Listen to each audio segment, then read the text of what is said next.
மரணம் எங்கே ரகசியமாக வைக்கப்பட்டதோ அங்கேதான் ஆண்டவன் தன்னையும் வைத்தார். மரணம் எப்போது வரும் என்று தெரியாதாலேதான் மனிதன் கோவிலை நாடுகிறார். ஆபத்திலேதான் ஆண்டவனை அவன் உணர்ந்து கொள்ளுகிறார். சாலையிலே போய்கொண்டிருக்கும் போது சந்தோஷமாக பேசிக்கொண்டு காரிலே போகிறவன் எதையும் பேசிக்கொண்டு போகலாம். ஆனால் அந்த கார் ஒரு மரத்திலே மோதும் போது அவன் வாயிலிருந்து அவனை அறியாமல் வருகின்ற வார்த்தை ஆண்டவனே என்பதே தவிர அடுத்தொரு வார்த்தை வராது.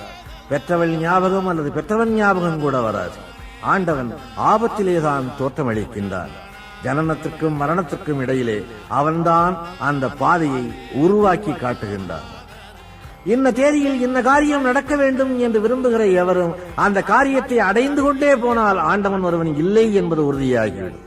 ஆகவேதான் காலங்களாலே காரியங்களை மாற்றி மாற்றி போட்டு அந்த கோடுகளை மாற்றி மாற்றி போட்டு காட்டுகிறான்.